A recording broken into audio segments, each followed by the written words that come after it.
Hey, welcome back to Make More Music, the podcast that connects people to music and one another. My name's Chris, and I'm a board-certified music therapist. I interview different music and music-related field professionals to dispel the myth that it's all starving artists and rock star, and to show that there are all kinds of career paths and options in the music industry. Today, I've got one of my best friends, Eddie Hickle. Eddie is the technical director at Orlando Baptist Church, which is my old church when we lived in Florida. And he talks a lot about his journey to getting there, doing audio engineering school, working at the Village Church in Dallas, being in a band, and growing up playing in drums. So I hope you enjoy this chat. In full disclosure, the first time, for some reason, only my audio saved. So just because I figured people didn't want to only hear me talk in a one-sided conversation, I re-recorded it again with Eddie. So Eddie deserves multiple claps because he's a really good friend who decided he would do this again with me. Without further ado, here's my good friend, Eddie Hickle. All right, Eddie, welcome to Make More Music. Glad to have you here. We're not going to pretend like this is the second time we've had to record this because a computer crashed. So yes. Hopefully we can. Great to be here for the very first time. We'll bottle the lightning again. So, well, you just said you had rehearsal. How's your day going, man? What you been up to? Hey, it's been good. Wednesdays, like I said, are marathon days, so it's up early in the morning, starting off with service planning, talking through what Sunday's going to look like musically, and announcements and people talking from the stage and all. And then just kind of, crossing T's, dotting I's as far as stage setup and everything else the rest of the day until rehearsal. And then we just do a rehearsal with the whole band and vocal team until about 8:30. And then, now I'm here with you, man. Great, man. Well, I'm glad to hear your story, and I'm glad to let people know about what it's like to be a technical director for a church and a school and all the things you do. But I want you to kind of wind it back for me. Take it back to the very beginning. What are some of your first musical memories? Yeah, it's crazy. I was thinking of one, and then as you asked me this question, I was like, wait, I have an even earlier memory. Yes. And it is back when I went to like preschool at the YMCA in Sarasota, and there was this guy. I don't even know how frequently it was, but all I know is that it wasn't frequently enough. This guy would come, and we would all the classes would gather around in the gym, and he'd put on this Britney Spears style headset boom mic setup with the tiny little speaker that he would distort, and he would just go crazy singing songs and playing acoustic and just sing a lot of fun kid songs. And I don't remember any specific song or anything, but I just remember being so excited every time we were like, we're going to the gym. And I'm like, we're going to the gym? And sure enough, every time it was that guy. And, he had some ridiculous name like Silly Singing Sam or, something like that. Shredding. Yeah. I mean, he was great. He was awesome. Like, I don't remember anything about it musically, but all I remember was what it evoked in me and the excitement about it. And that's probably my earliest like musical memory right there. Roughly how old were you at that point? Gosh, I mean, this is kindergarten, pre-K, so 4 or 5. Yeah. Yeah. I had a similar thing. I remember that looking back now as an adult, I remember that my kindergarten class, I think he was the student teacher. He used to bring in his guitar, and man, I remember thinking the same thing. Like, we would sing right before nap time in like kindergarten, and it was so awesome. I remember that. And I just wonder, I wonder if that guy's still singing to like kindergarten classes somewhere. What are they doing now? Did they move up in the world at all, or are they just still chilling? I don't know, man. I'm saying you need to figure that out, and we need to get him on the podcast.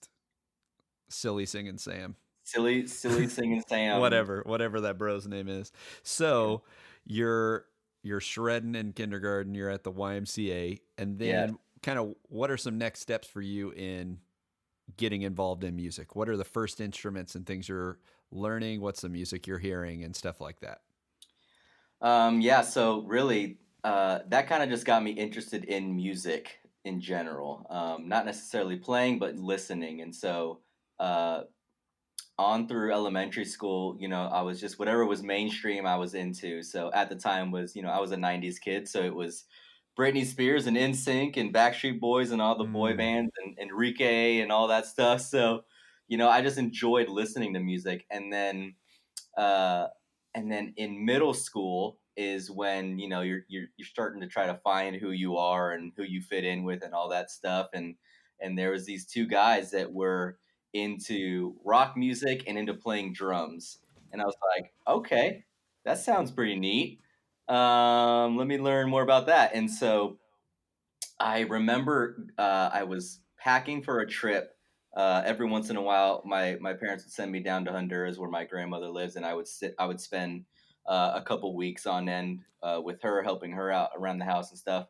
And I remember I was like, "Hey, I want to get some music of my own to kind of like listen to in my own time, in my downtime, and whatever."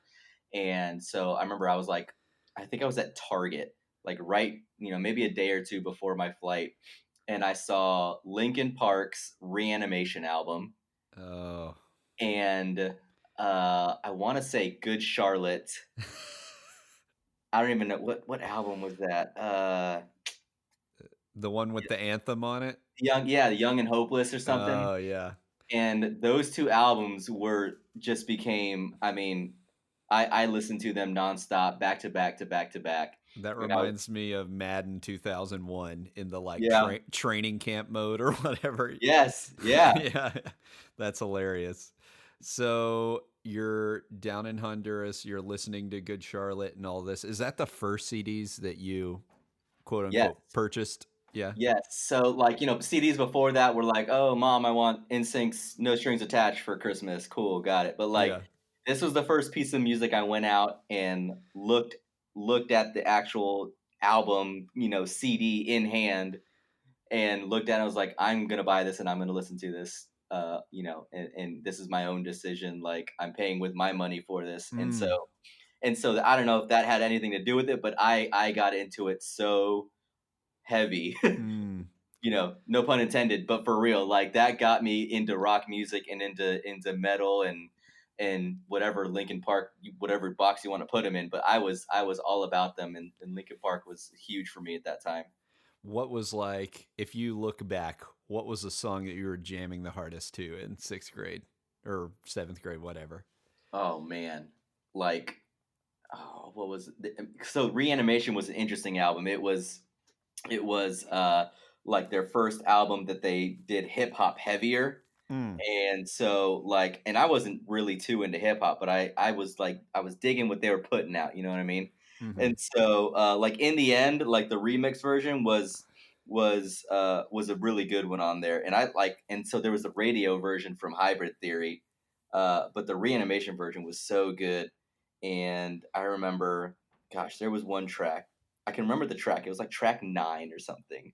Because at this point I wasn't like looking at titles and all that. Yeah. I was just throwing it in my CD player and walking around the house listening to it. But when I came back, I made it a point to go get the Hybrid Theory album, the original album, and Runaway, By Myself, gosh, Paper Cut, like those Mm. songs I could probably sing every single word to still to Mm. this day. Like just I remember just losing my mind. And my parents are like, "We send you to Honduras and you come back some crazed metalhead. Who are you?" Like it was That's just so hilarious. wild. It Yeah. was crazy. So what instruments are you learning at this point? Have you started playing anything, or what did that Well, look like? aside from like maybe 5 weeks of a piano lessons that I Mm. hated, and the obligatory recorder lessons in Oh, elementary solid. school. So at the same time, I was getting into drums, and I was like, I'd always kind of been kind of rhythmic. Like, my mom, when we were younger, like taught me dancing really young, and like especially with the Hispanic culture, so like rhythm was really easy for me to like understand. And so like drums was just like the natural thing I gravitated to. And it just so happened like the other two metalheads that I was in class with, like they both also played drums. So and at the time, this is when like pencil tapping on the table and on every hard surface you could Uh, find and making beats on desks was like, oh, what is this? And now we're like doing beatbox and pencil slapping and all that. We drove everyone and their mother crazy, like literally. But like that's when it clicked for me, and I was like, yeah, I want to play drums. And it like actually stuck more than just Yeah, getting that one kid who raps to have a beat to exactly. play with. Yeah, Yes. that's cool. So when did you get a set of drums? So I got my first set of drums like halfway through 8th grade, and What a good time to get an instrument. oh yeah, and I remember I had been begging for these for like a year and a half. And drums, because they're drums, are so expensive, if because of what they are. There's so many Yeah, pieces and it's so heavy, and finding the right ones, and then also the battle of, do we really want a drum set in the house? true. Which the answer inevitably always becomes no, but you don't know that when you're buying the first set ever. So there's a lot of back and forth on that. So, what was that learning drums like for you? I mean, I learned guitar. I got a guitar in 7th grade, and Uh-huh. it was just such a good time for me to get a guitar because you can't hang out with friends that much. You have to be driven places. Right. So I Right. like quit playing video games, which was like the only thing I was doing, and Yeah. then just like learned guitar furiously. So, what was Yes. your experience with learning drums? Well, nearly identical, except for I didn't have a game console. I wasn't really allowed to play video games, and I only had like two or three like neighborhood friends that were my age, and they were kind of in their own little world. So I legit, yeah, same thing. I had only time to dedicate to drums and drumming and learning that. So those same CDs, and I think I got a trap CD for my birthday in between that time. I would Oh, just pop one in after the other and play track one through whatever. I'd just play these albums all the way through, and it didn't matter like if I was playing the parts right. It was really just to learn, and like, I mean, that's the perfect way to describe it. I was literally just playing drums furiously, just trying to figure it out and play along to these bands that I already enjoyed the music. So it's like, man, let me just get the feel for it and groove with it and see how I can just develop from there. how long before they get kicked out of your house? The Man, drums. funny question. I think it lasted 6 months total.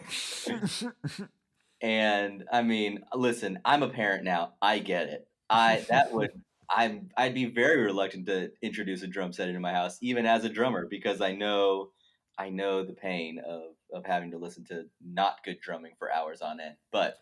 Um, but yeah, so it lasted probably 6 months, and then my parents were like, "Listen, we're behind you. We support you still, but we can't have these in the house. So what we're gonna do is the youth group at the time. Oddly enough, the drummer and a lot of the band had just graduated uh, out, and so like we were just kind of down to like a worship leader and acoustic, and there was a couple other kids that like knew other instruments, but like there was no drummer.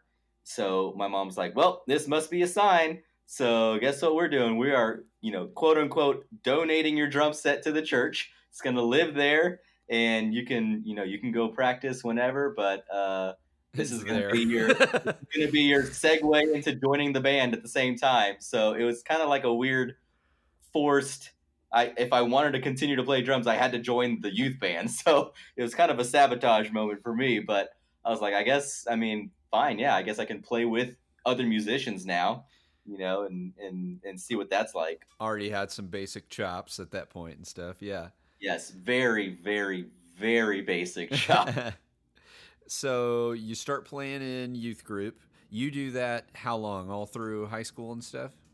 Gosh, yeah, I think once I started, might have been the summer going into 9th grade. I did not stop playing Mm, through college. that's awesome, man. Yeah. And what was that at OBC as well? Yeah, it was. It actually Okay, is where I work now. cool. So, um, what other bands are you a part of in high school or going on from there?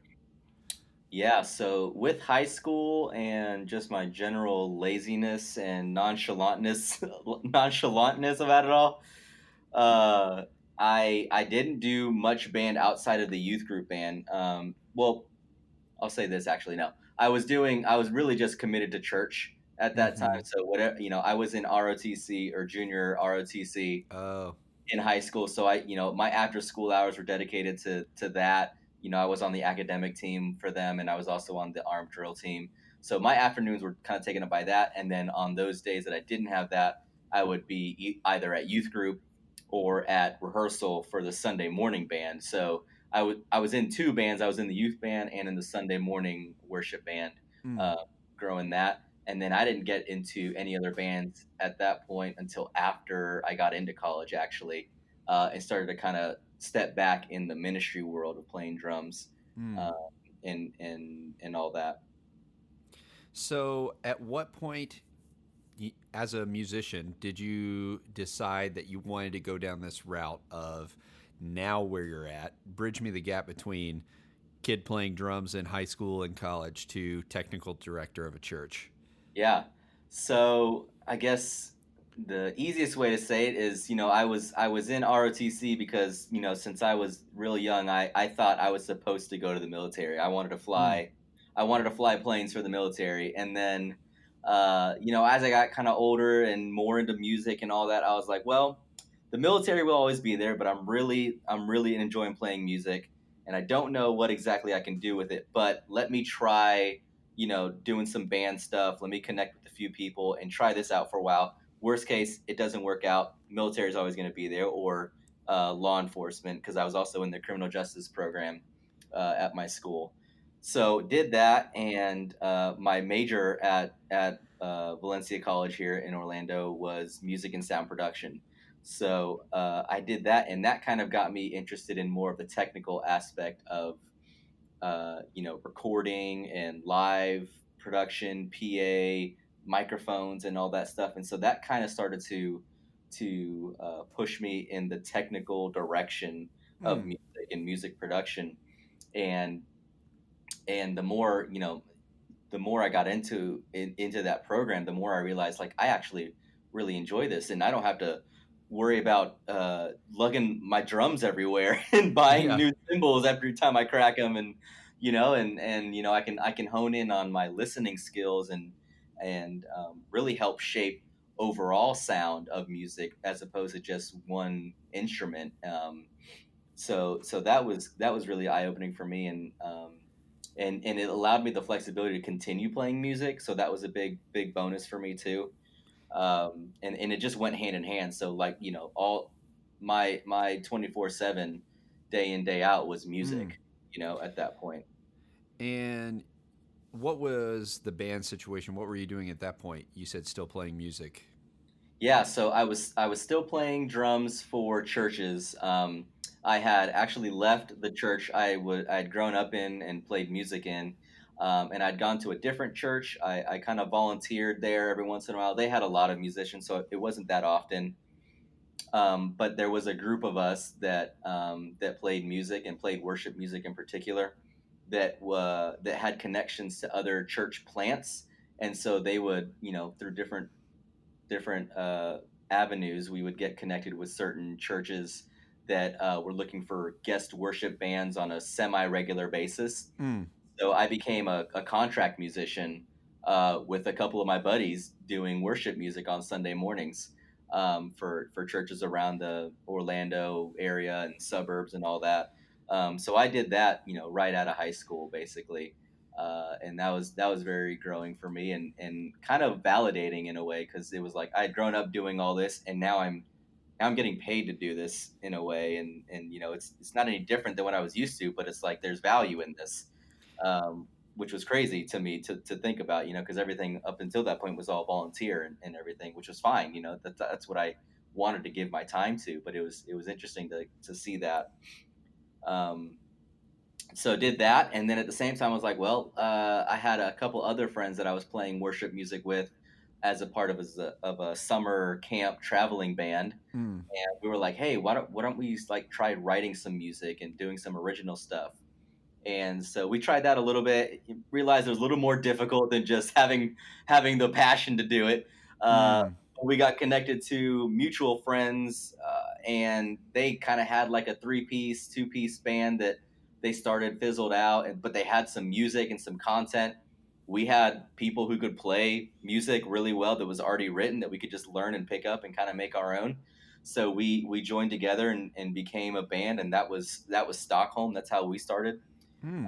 And so we were like we were just like a Killers meets U2 meets Coldplay type vibe of music, and so that was a lot of fun. That was really growing for me just as a musician and learning like what I like to play as a drummer, and that was really cool. And then at the same time, I had another group of friends that lived out in the boonies, Hmm. which is funny. At the time, it was the boonies. I basically live there now, and it's suburbia. So just crazy how times change. But it was a southern rock cover band, which Wow. I knew virtually nothing about, but because I just could pick up rhythm really easily, and that music isn't particularly difficult. They were just like, "Hey, this is the riff, just groove on it," and we did that, at night, and it was my buddy Dave and Johnny and his neighbor had a separated garage from their house that had a drum set, a dual twin reverb, and a bass cab, Whoa.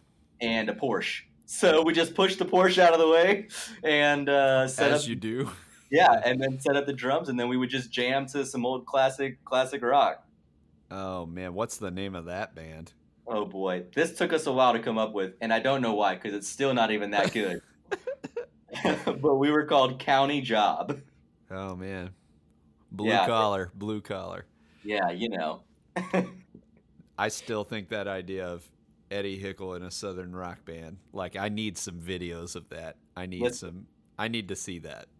yeah, I mean, there's virtually no evidence of it anymore, except for what exists in my memories and in my wife's memories. Uh, but I think there might be a Facebook page lying around somewhere that I haven't checked in years, but I Oh won't go wow. down. I won't look for it. They probably have so many gig offers just waiting dormant. Oh my gosh, I couldn't imagine. Yeah. One thing we didn't talk about the last time, I don't think people necessarily know that there is such a thriving community of people, like you said, doing contract music in different churches and kind of that big mega church environment. Do you hmm talk about that a little bit and kind of what it's like to be a musician in that world? Yeah.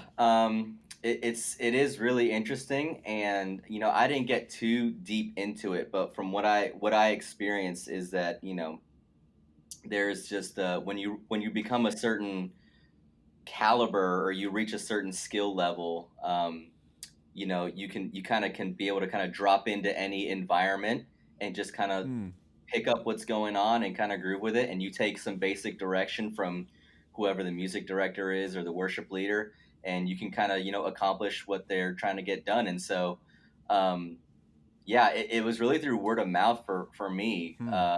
It was just like, hey, we know this guy's rock solid, and you have the right people vouch for you, because that's one of the scary parts is hearing someone trying to sell themselves, or like, right, I know you think you're great, but that's very subjective. Yeah, uh, true. so it really was word of mouth, and it was like, hey, this person knows this guy, and he's played with this person, so and he vouches for him, so yeah, let's bring him on, Yeah. and let's It's see what that's like. And then you just show up and you play the gig, and you do your best. And typically, with worship music, we have the luxury of, it's generally pre-recorded, pre-written content. So as long as you listen to the music, understand where it's going for the drummer, especially understand the dynamics of it, mhm. and being able to groove and kind of, if the worship leader's trying to take it a little bit different direction, understanding how to do that on the fly and not being stuck to an arrangement or to a sheet of paper. Um, that's really it. And once you get to that level, it's pretty easy to kind of just keep doing that and just keep networking and keep getting more offers. Yeah, that's great. Yeah, and I think it transfers, like you said, to a lot of other scenarios. That sounds very similar to me, like um, being in like the jazz community and playing jazz standards. Like, you know, a bunch of the standards, you get Yeah, connected, you know, you yeah. get a gig. So that's cool. Well, Tell me a little bit about what that experience of being in audio school is like, and what you're learning, what you thought of it all, and kind of how that prepared you for what you're in now. Yeah, I really enjoyed my time at college, learning all that stuff. It really opened my eyes to a whole set of skills and a whole different and a whole new culture, really, and a whole new industry that I didn't really necessarily understand how it existed or that it even existed. But like, I mean, you know that music gets on the radio somehow, but you don't really think about all of that really goes into it Mm-hmm. until you kind of start peeking into that world. And so my first experience with it was taking live sound classes, and it was the basics of microphones and cabling and setting up PAs and tearing down PAs, and then it kind of got into more like recording arts and creative approaches to music and learning things that you can do effects wise to vocals and tips and tricks on that kind of stuff. And so just learning how to, like I said earlier, like how to shape music in a totally different way once the instruments are already there. Mm. And so that was eye opening for me in a way that, like, in a sense you become a producer um, of the music, and not just an instrumentalist or not just a musician as a part of the music, but you get to produce it in a totally different way. So and that was such a cool time too, because the people that are in that program are about music. I mean, you can't be in that world if you don't enjoy music. You what are you there for? It's 24/7. Like, that's what you do. You are producing and making music. And and there's some post production stuff that's with that. But um as far as, like for theater and film and all that. But the majority of it is in, live sound production for touring acts and concerts, and then music production for studios and for musicians and bands. That's pretty awesome, man. So after you do audio school, what's your path after that? Yeah, so my path after that was I was working at the airport as a baggage handler, Mm. uh, which was only as fun as it sounds. The people And that break everyone's stuff. Oh, yeah, no, I'm yeah. kidding. I'm just messing. Listen, that stuff was like that when I got it. Okay. um, but yeah, so that was my first job, so that just kind of helped sustain me through college. But coming out of that, I realized that, yeah, this is something I wanted to do professionally, and so I really didn't know what was out there aside from, becoming a beat lab, setting up a beat lab in my house and trying to make it as a producer or whatever, to whoever would want to buy beats off of me. And so that didn't sound like me at all. So I was like, what, I think I'm more comfortable in the live realm. Mm. Uh, I like that. It's weird. It's that weird anxiety, butterfly anticipation you get, that, like, Uh, right before you're about to perform, or right before that countdown hits zero and the show goes on, like, you have that anxiety build up, but it's almost like energizing for me. Um, so I was like, live, I think, is where I want to be. So I went to a corporate AV company that did more of the uh, hotels, convention centers, and type things in the Orlando area, that services mostly businesses and corporations having like summits and business meetings, large gatherings, corporate gatherings, and stuff like that. So while that was a step toward the industry, it was a step away from music for sure. And it kind of worked out because it really helped me be able to hone in my music with the bands and stuff at the time too. Um, but so that was that, and I kind of realized, like, okay, this is checking a couple more of the boxes for me, but it's not checking all of them. mm. And I took a step back, and I realized, I'm putting in a lot of hours, and it was fulfilling my type A, like, getting stuff done, getting recognized for doing a great job and doing all this, and a lot of corporate uh a lot of leeway for, climbing that corporate ladder and developing leadership skills. But it still felt empty to me. And so I was kind of struggling and trying to figure out. I was talking to my wife Tiffany, and just kind of like, I don't know what I'm feeling or why I'm feeling it, but I thought this was supposed to be better, and it is a little bit, but I'm just not happy still. Um, and I think that was God kind of telling me like, hey, I think it's time for you to think about uh, going into ministry. And that's not something I'd ever thought about. And Mm. it was really kind of out of left field for both of us because neither of us had ever thought about that. I still thought in the back of my mind I was going to be a rock star, so that definitely wasn't in, in my sights going into church world. But yeah, I just felt like there has to be something more. Like there's got to be something more than doing all this work and putting in all these hours for just a 2 or 3 day event that matters to a very small group of people. That at the end of the day is just about money. Uh, Mm. and so that was convicting for me. And so I actually tried getting hired back at Orlando Baptist, and at the time it just didn't work out. There wasn't really space for a production type person. Or money for Yeah, that. I mean, ideally, yeah, really, that's the right word for it. Yeah. But there just wasn't that big of a need either, because production wise, where they were, there just wasn't a lot to really manage and do, and especially not enough to At pay that someone point in to time. do it. Yeah, for Right, sure. right, especially at that point of where they were. So we keep going, and uh, let's see, I did that for 2 years, I think, at the AV company, and then a friend that I had, a buddy of mine that I played in the youth band originally when I had first started playing drums.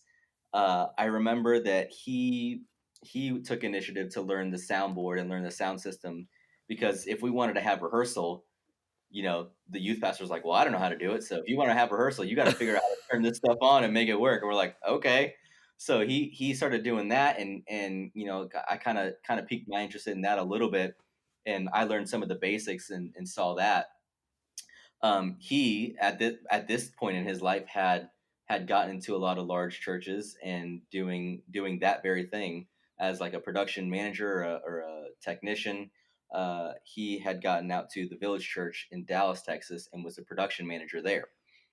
And so I think it was on Twitter or something. He had posted that there was a job opening there at a church for production, and I was like, well, this has to be a God thing, right? I mean, this doesn't just happen when I happen to be looking for something more in the church world having to do with AV. And it's And someone posting yes, a random thing, yes, seemingly random thing in Dallas, right, Texas. right. Yeah. None of it made sense. It had to be God. And I was like, all right, well, I mean, there's no harm in asking, I guess. So started that conversation and talked to him about that. And it didn't pan out at the time. But a couple months later, there was another opportunity for a part-time position as an intern there. It was paid, which was a blessing in and of itself. Now being married at this point, and having to sustain me and my wife. So it was a paid part-time position out there, and so we were talking about it, and we had never had plans to move out of Orlando, but we were both oddly at peace about it. And my wife was like, if this was what God wants us to do, like, we have to do it. Mm. And so we did. So summer of 2016, we packed up and we moved to Dallas to Yeah. pursue that, and that kind of got me into church production right there.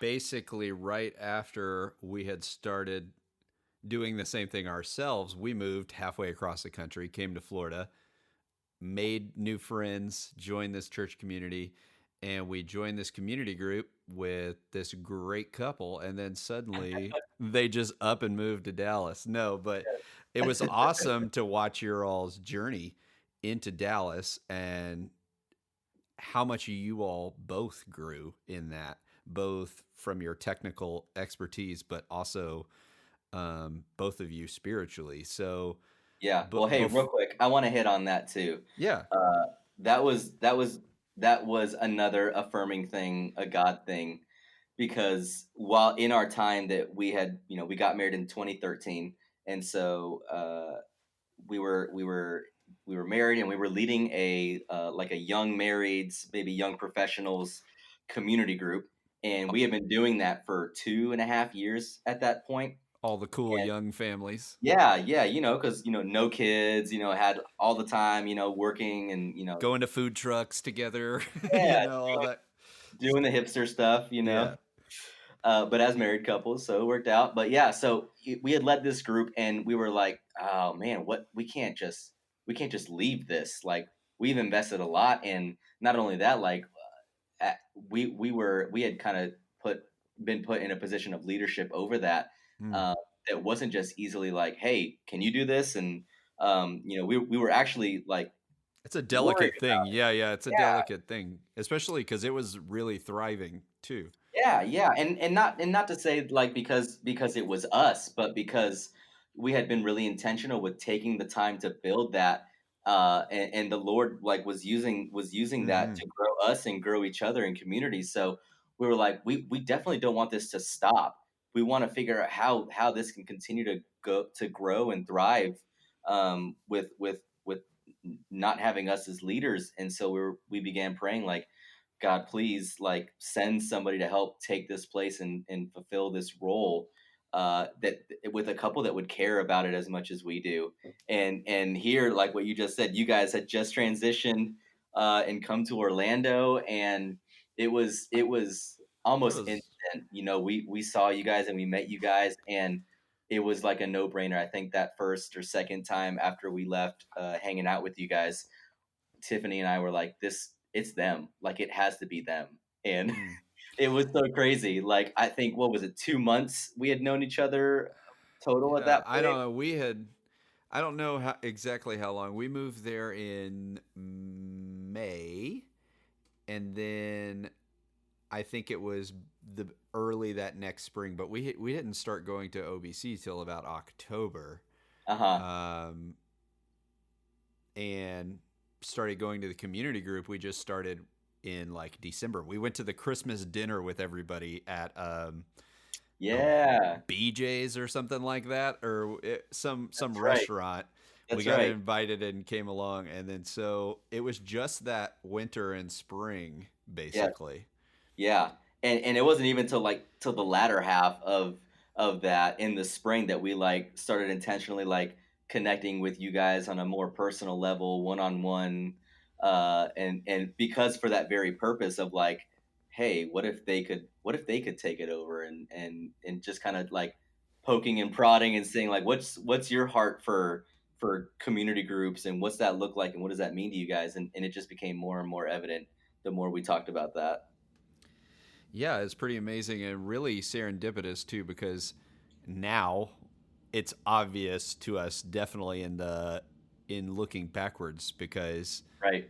um, you're the only person I personally know that is Honduran, and then I Yeah, end up adopting a girl who is half Honduran, and it's yeah, just like right, right, right. the only place I've ever been outside of the U.S. Yeah, is visiting my friends who were missionaries in Honduras, and yeah, I've literally only been to places that it's like, oh, Eddie knows that stuff. Eddie's been to San Pedro a lot of times. yes, Eddie's driven on the mountain roads in the back of a truck like me.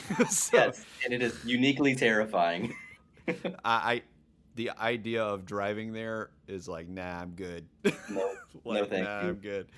But yeah, absolutely. So you all take this what was it, a whole year, right? A whole year in Dallas. It just shy of, I think it was Okay. 11 months total. Yeah. So walk me through what that whole experience was like and what you were doing, and then how it led to getting to where you are now and your homecoming back at OBC. Yeah, so moving out there, it was a totally new thing, and so going from a smaller Baptist church, of 500 or so, maybe a little less at the time, On a uh, healthy day, on a 500. healthy day, yeah, on a busy day, we would, going to a large 12,000 multi-site church, and so that was kind of a, for me as a production person, that was like, okay, this is like the real deal. This is the big leagues. So that was, I learned so much. I mean, just just the amount of like, the amount of resources that they have, because of their size and because of the things that they accomplish on a weekly basis. You're bound to learn a lot more because of the things that you have to do to keep a place like that running. So I learned everything from video lighting, like setting up light shows and video systems, to like real in-depth audio techniques and training for, particularly for live sound Mm. and worship music as well. And then a little bit of studio work, because they have multiple podcasts that they produce out of their actual building there. So getting to do some studio work there and seeing that, um, that was so eye opening for me in a totally different way. So I was used to just setting up a couple mics for some talking heads, throwing on my Spotify playlist for background music and transitions and all that, to going to a full on services with full live drums and band, two guitars and bass and violins and multiple singers and vocal teams, and then transitioning to baptisms and preaching and all this other stuff. So it's a whole different deal, as far as production wise for me, that I had never really done before. But it felt still so familiar, because I mean I had been in church my whole life, so this is what I knew. I just Yeah. didn't know how to do it, and this is where I was learning, like, this is how you do it and do it well. Yeah, the Uh, big leagues. Yeah, for sure. Big league. So it was so cool to kind of see that, and really the relationships I got to build there were just so uniquely empowering too. Just a really healthy culture of discipleship and team building, and allowing people to grow. And that means sometimes allowing people to make mistakes, but in Mm. a way that we learn from it. And so that together helps us become stronger, right? And so it's not about, hey, if you missed that cue, it's shameful. No, it's, hey, you missed that cue. Now you know to be looking for that the next time. And now we're going to grow from that. And Mm. so we're going to hold you accountable to that the next time, but it's okay that, and you're still loved, and your value is not found in your performance, which is the complete opposite message of what I got every other time I was running a show in the corporate world.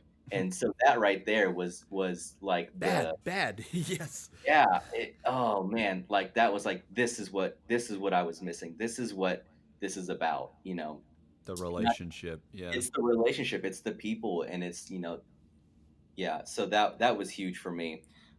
Learning that alongside of all the technical stuff, really learning how relational, um, all of this was so needed for me. Honestly, I think my days on the ramp, on out on the tarmac at the airport with other baggage handlers and doing all that had turned me a little cynical. So this was really good for me, turning my whole perspective around on it, but made me really sensitive to that fact. So yeah. Well, I remember on my side, uh, talking with our friend Jordan and Adam, and remember that they were like, we have this pitch, we're trying to hire Eddie. And we were all like, yeah, man, that'd be so awesome. And we were all jacked up. What was that transition back into OBC like for you? Yeah, so to be honest, it was frustrating. I did not want to leave Dallas. I was I fell in love. Um, It's like and Torchy's tacos, man. I'm telling you, man, I have a totally different understanding about tacos now on this side of it. I did not know what I was missing out on. So, but yeah, like, I fell in love with the city. I fell in love with the church. I fell in love with the culture and the people that we were in community with there. But the Lord saw fit that we were expecting, we found out in January of Mm. 2017. And so at this point, we were like, well, the internship was up in the summer, so we had to start thinking about what was next anyway. I had been able to have some conversations with leadership about, what possibilities there might be at the end of the internship for me, to stay on board. So that was a possibility. And then, but then there was this child that we did not plan, uh, Mm. but the Lord was gracious, and he gave us this life. So we started really thinking about that and praying about that, and it was not easy.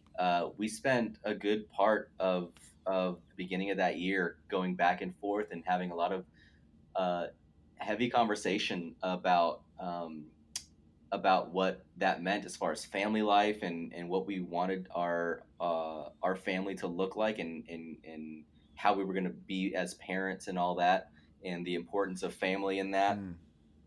being that both of our families still lived in Orlando, and still do, which has been such a blessing. So in talking about all that, and through all that, we decided that the best thing was for us to move back to Orlando. And so, it was heartbreaking for me in a sense, but it was really good because it was an opportunity to come back and take all this that I had grown and learned and developed over this season that God put me through, and bring it back to Orlando. And so I thought for sure there's no way there's a job for me doing this back home. And yet here you are talking about, you were listening to conversations with the other two guys that were on staff, Jordan and Adam, and talking about, we're trying to pitch this and we're really trying to get him to come back. And I was like, there's no way they would have me back. And God was like, well, just, you don't have to worry about it. And sure enough, yeah, it just worked out that he was going to do his training and program through the college, and so Yeah. that opened up a space for me to come in and step in as the first ever production manager, technical director. So that's where I came in here, and right in the summer of 2017.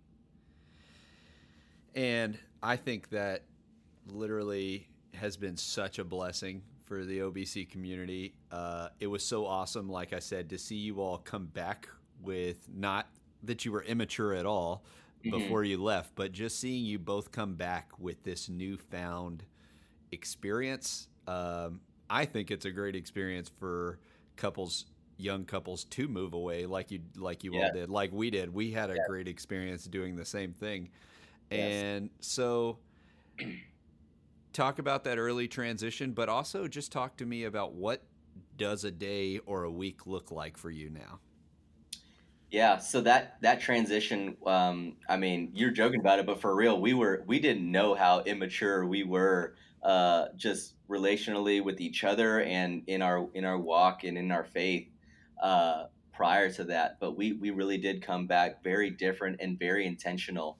One of the kind of the ultimatums we gave ourselves is that if we were coming back to the same church and the same church culture, we didn't want to be we wanted to be something different. We wanted to help. We wanted to be a part of what God was doing, to grow His church and grow His kingdom, and be more intentional with the relationships and everything that was going on here. So, and even though we had kind of done that before we had left with community groups, we saw this in a totally different light, and had been exposed to so much more, and what that next step could have been. So yeah, we came back, and we jumped in with both feet, and we're like, we're doing this, and we're doing this wholeheartedly.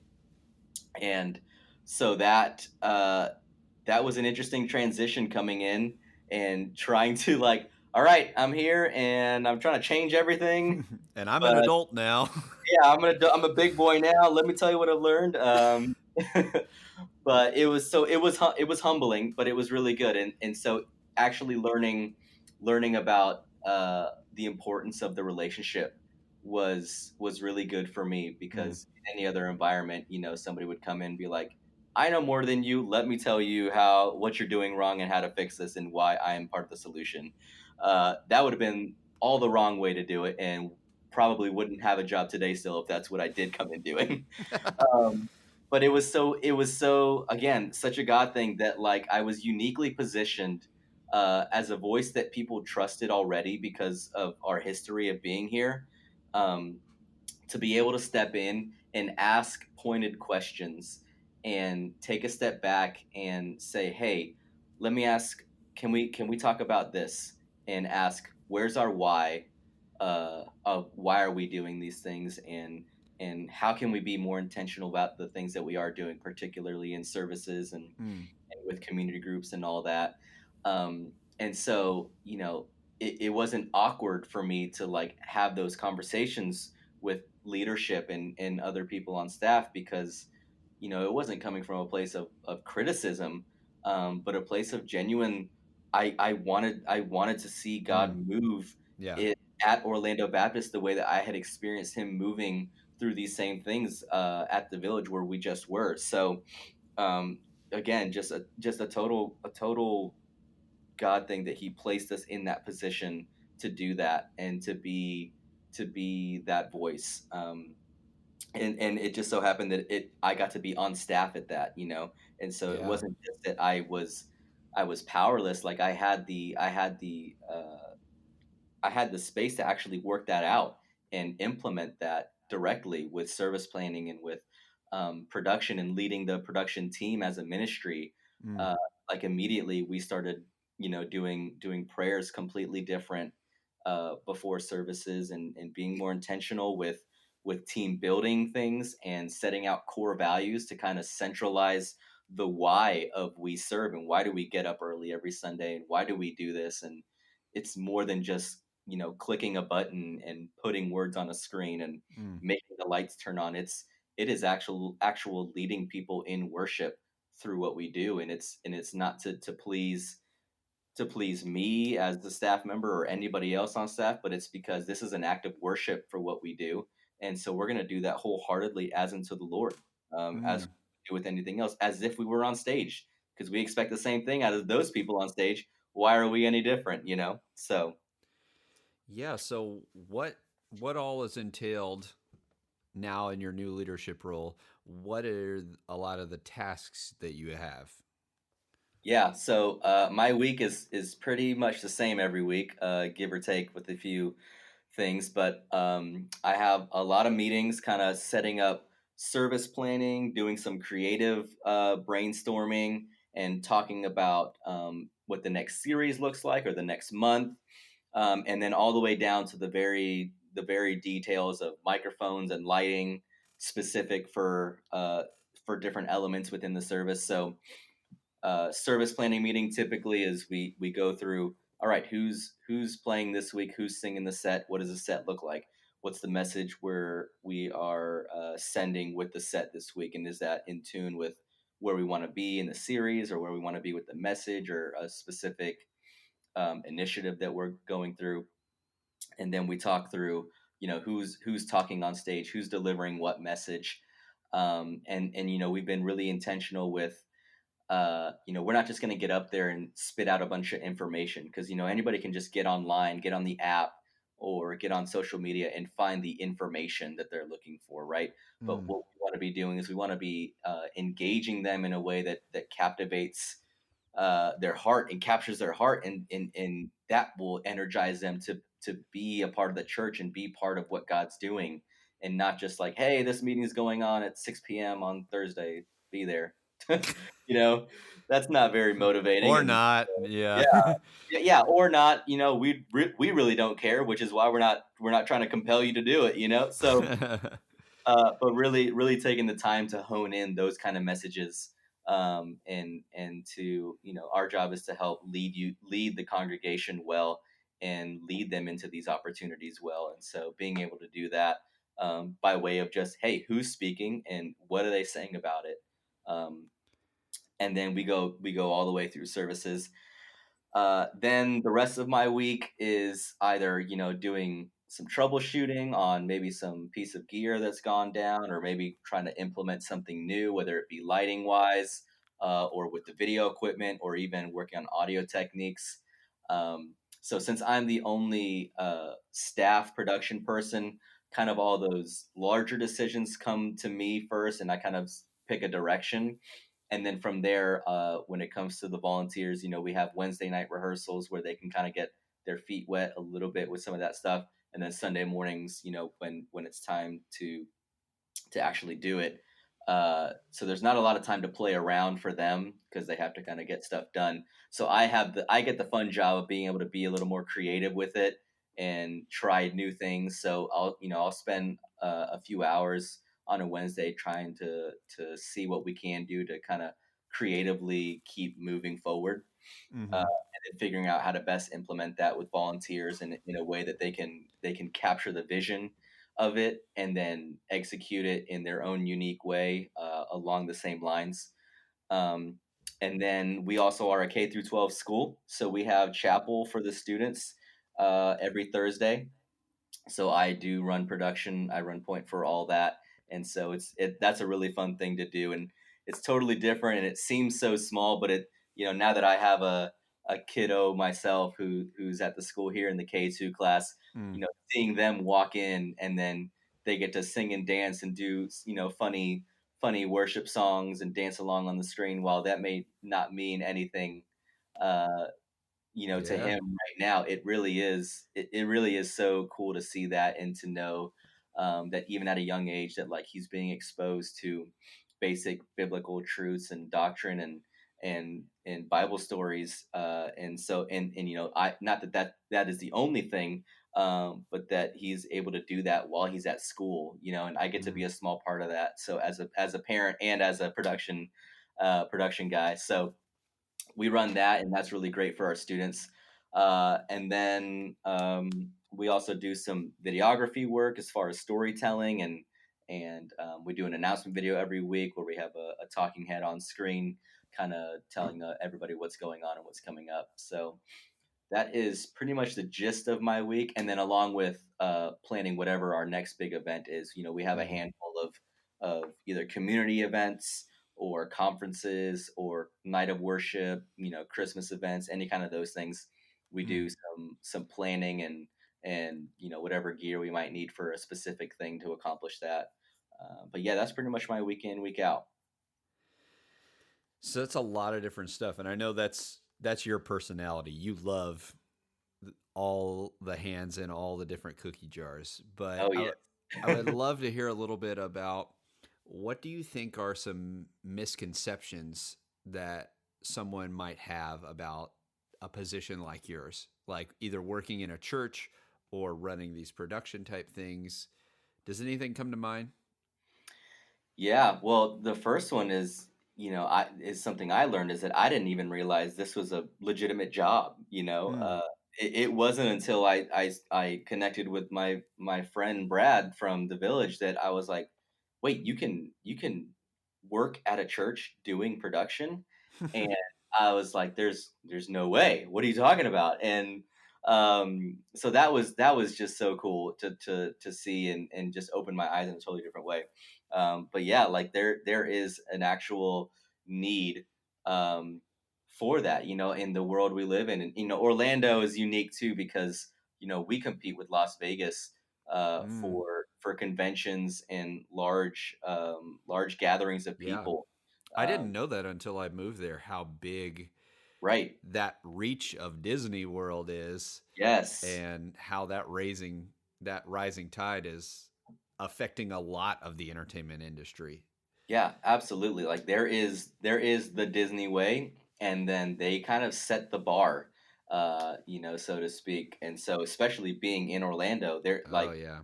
people that come here have a certain expectation for what to experience, and not necessarily that the church is meant to be an entertainment type, have entertainment type value, but just that if you want to be able to keep people engaged in what you're doing, there are certain things that have to happen just to Yeah. stay relevant and keep people's attention these days, and that's just the Yeah. nature of where we're at in our culture. And we're not called to mediocrity either. We're called to excellence, and Absolutely. it's in Yeah. every iota, you know. Yeah, absolutely. So there's that, which I don't think a lot of people realize that Orlando really does have this expectation for production. So with churches, it's no different. And then let's see what else. It was Well, kind of transition out of that, what have been some of your favorite memories or favorite parts of your job, things that stick out to you? Yeah. Well, yeah, funny enough, some of like the most meaningful parts of my job don't have to do with the tasks that I do. Mm, And that's just kind of being on staff at a church. That's really the part of being in ministry uh, that is ministering. And it's such a unique thing to get to do, and not just get to do, but get to like create space in my Monday through Friday to do, and that is take time to invest in people, and be intentional with discipling relationships with specific people that are on my team, and so just in the last couple years, I there are two specific guys that I've been in discipleship with on a consistent basis, and just seeing the growth in their lives and also in my life as we just read through the Bible together, and there's no expectation of us to be able to preach on it, when we meet, or to give a message on it at any point, but it's that uh, we can just talk about what God's taught us in mm, relation to whatever we read, or if there's something that stuck out to us or something that we have more questions about. But being able to do life in community like that, in relationship like that, and read the Bible in relationship with someone else, and mm, being able to ask a question or say, "Hey, I don't understand this. What did you get from that?" Or "What is your take on this?" And even, God can show us two different things, and neither one of them is wrong. It's what God showed him, and this is mm. what God showed me, and they're both really good things, and they're both applicable to both of us. And so it's really cool to see that kind of stuff. So that has been really cool for me, and those are the moments that God has Yeah. really grown me the most, and grown my passion for ministry. And it's funny that it has nothing to do with gear, and it has nothing to do with a service. It has to do with the people and being able to take the time to invest in people.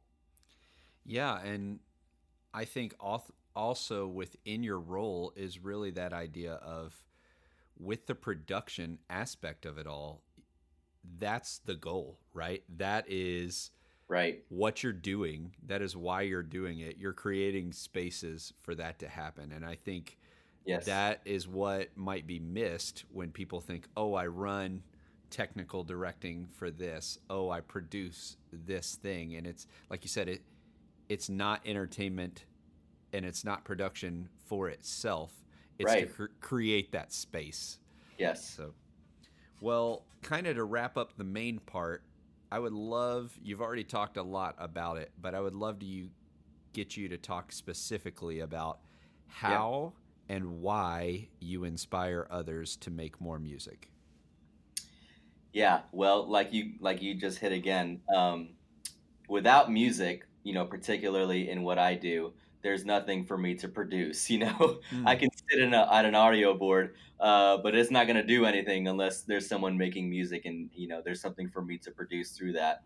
Um, so I encourage people to make more music, because we honestly need more music. We need more people putting out their God given creativity through Mm. that art, so that we can share it and we can worship together, and we can do that in community with each other.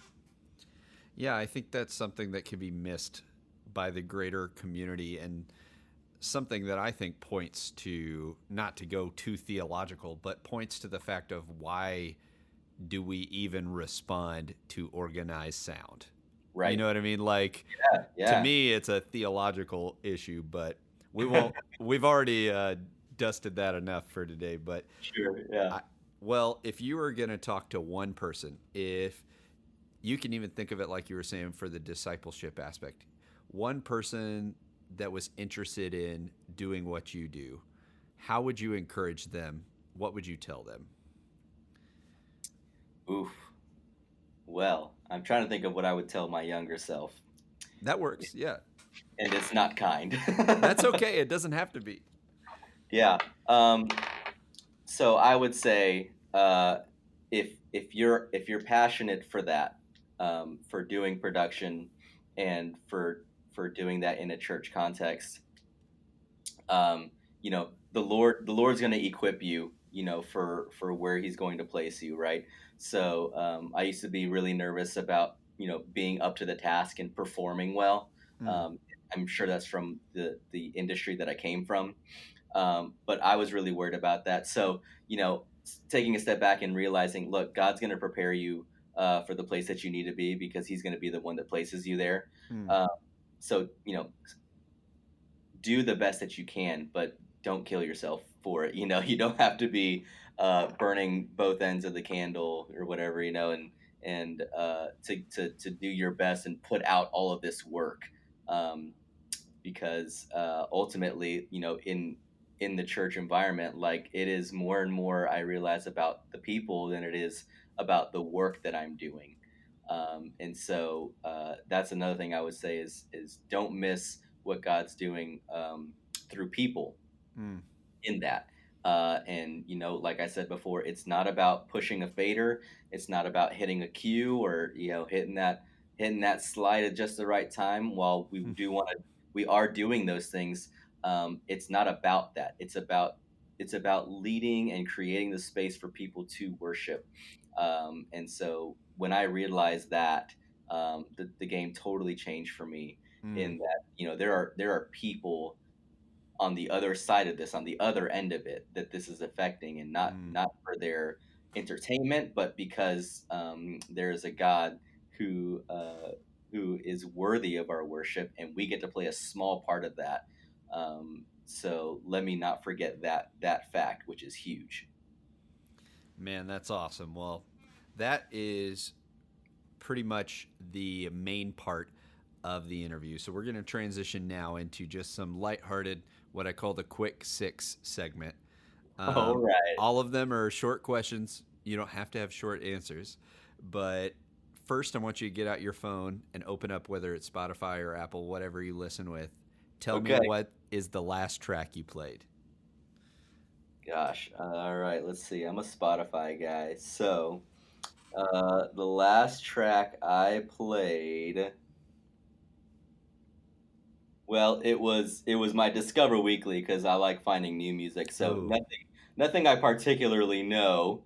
Um, but the last thing I played intentionally, because hashtag dad life, was Baby Shark.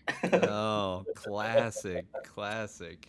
Yeah, I mean, taking that kid to school every day, he asked for it by name, so Yeah, we do the simple, super simple song routine before Yeah. bedtime. And have you heard the other sweet Pink Fong banger, the Penguin Dance? Have you listened I to that yet, I have not yet. I'm not that deep into the dude? kids music yet, but I'm sure we're on our way. We're gonna be well on our way soon.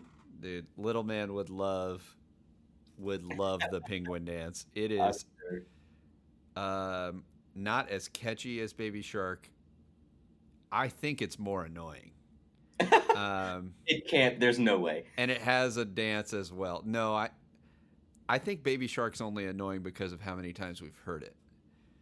I That's think true. the penguin dance is really legitimately annoying. Yeah, yeah. All right, next question. Anyways, if you were an instrument, what would you be? Oh gosh. So it's ironic. If I were to be an instrument, I would want to be a piano. And Mm, even though I hated my piano lessons, because it was like probably 3 weeks before I was even allowed to touch a key, um, I I wish I would have stuck with it, just because of the versatility and the dynamics, and um, like, you can walk up to a piano and just like emote on a piano in a mm, totally unique way. With drums you can, to an extent, but they still just sound like drums.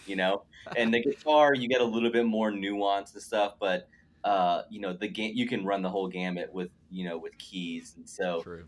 just from soft and heavy and angry and all that, just you can Mm, you can do all of that through piano. And so for me, that's what I would be. the other percussion instrument. There The you go. other percussion. Tell me, doesn't matter what it is, something that's been inspiring you recently. Yeah, something has been inspiring me recently, man. Oof. That could run down a list, tell you. Um, well, so yeah, okay. So something that's really been inspiring me, and I kind of touched on this earlier, but is the power of story. Mm, And just and it's really funny because it wasn't until I started watching all these Disney movies with my family and with my 2-year-old that I realized like there are these meta narratives behind these movies that mm, aren't just about the actual struggle of having this ice power and nobody and feeling like you have to hide it and all this and starting an accidental snowstorm and fighting with your sister. But no, there's an yeah. actual Top meta Gun, right? narrative. Yeah, that one. Yeah, okay, all Nailed right. it. There's a story behind it that tells more about the human condition Mm, and I don't have enough time to get into it, but the power of being able to communicate through video and through media, and I guess that translating to ministry for me is how do we communicate to people why we're doing what we're doing and why it's important for them to be a part of it. And it's more than just showing up, and mm. it's being the church and being the hands and feet of Jesus. So that has been really really cool for me, and I've been able to get together with a buddy of mine who does visual storytelling, and he's been able to give me some pointers and all that. That's cool. Yeah, so I'm really excited and inspired by that stuff right now. So you're about to make the next Veggie Tales? Yeah, Okay, all basically. right, cool. So we're revamping it. I still think the idea of King Yamsies is like the funniest thing I've ever heard. Oh my gosh. I mean, I wish I could have been at a table when they were like brainstorming all these And things. somebody finally said Yamsies. Like, that's it. Yeah. Our job is done here. Listen, some of those songs are ingrained in my memory forever though. So kudos to Oh, them. They did something and right. Marley's already singing them too. The other day she said, "Where is my hairbrush?" Oh my gosh, that's awesome. Yeah. Um, le- doesn't matter if it's related to your job or just life in general. What's a pro tip or hack that you feel like you practice that people should know about? Yeah, a pro tip or life hack. Gotta be honest, it's it's not terribly unique and not terribly sexy, Hmm. but it's Google Cal. Oh, Yeah, well, it just believe depends it. on what you schedule on there. Yes, believe it or not, my life turned around when I realized I needed a calendar and figured out how to make it work for me. I remember my parents talking about it when I was growing up, and I was like, "That's for chumps, Brand. Yeah, I don't need a calendar. It's all up here." totally. And now I'm a chump. Yeah. Now, yeah, well, yeah, joke's on me. I'm the chump. Yeah. Guess The, what? I don't miss much. yeah. So, The uh, chump who wouldn't go to anything if, or wouldn't show exactly. up on time to anything. Exactly. Yeah, honestly, it helps me be more flexible being able to put stuff on a calendar. So, it's just crazy like some of the people I interact with that don't use a calendar, and I have to stay particularly more on top of them about certain things I've noticed. But yeah, just a simple, easy like man, calendaring has changed my life and even my marriage, quite honestly. Like gosh, because I'm let's be honest, I'm a terrible husband. Okay, I listen, but I forget really easily. So she tells me, "Hey, we got this thing coming up next weekend. Don't forget, I Mm, need you to do this, this, and this." Okay, yeah. Well, guess what? She's gonna mention 2 days later that I'm gonna yikes. completely blank on, unless it's in Yeah. my calendar. Yeah. Uh, that the same exact thing. So after so many arguments about that, I was like, "Listen, let's do this together." And so that has really helped us out a lot. But Yikes. That's like that's I too said, close to home. That is too it's close to home. it's And your I life. also love how you used the verb of calendar. You calendaring. Calendaring hashtag adulting, man. This is the new me, I guess. That's it. That's it. What is a go-to junk food? Oh man. So it's funny because we're in a 21 days of prayer and fasting right now, and so I was burdened with desserts and treats. Burdened. Yes, I felt the Lord tugging on my heart, and yeah, and exposing me to my selfish desires of chocolate and any kind of like cookies or any kind of sweet treats. Our secretary, God Mm, bless her, she keeps a bowl full of candy and changes it out like every month, and I just attack that thing at least twice a day. So. Uh, man.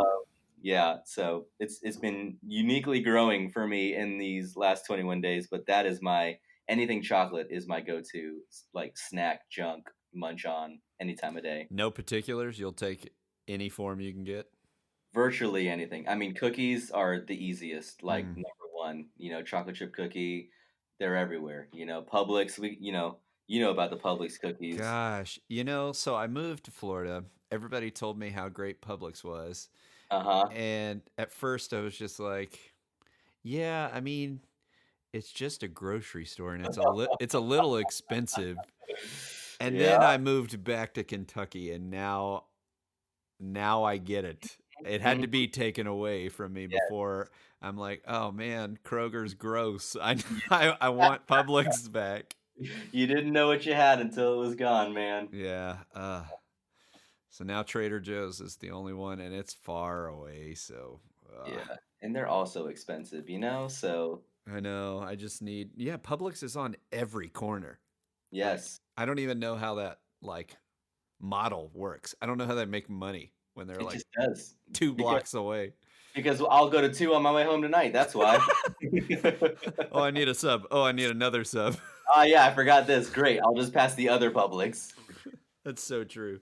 Yeah. Um, Lastly, what's a person, project, or an organization that you want to lift up with a shout out?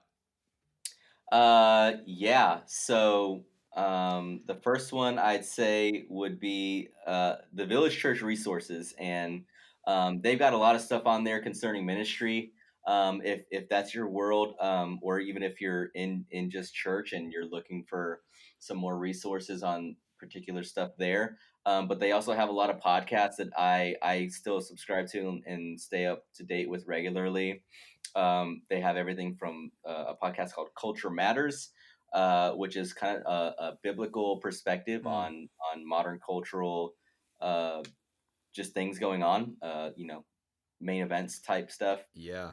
And then there's another one called Knowing Faith, which is a little bit more theological. And then there's the podcast, which is hosted by my friend Brad, who talks about church production. Mm, Uh, so that's yeah, cool. all that stuff can be found there, and that is a really awesome team behind that. Man, that's awesome. Well, thanks for your time, Eddie. I think that we did just as good, maybe even better the second time around. I'm just And, gonna say better, just so and you feel better if about you it. didn't enjoy this conversation, you can just assume that the other one was better. And there you Yes, go. and not say Well, any bad comments about it. yeah, yeah. Go ahead and email that to someone else. Yeah, Um, well, dude, thanks for your time. It was great to catch up. It's great to yeah, hear about being a technical director at my old church, which we still consider church. yeah.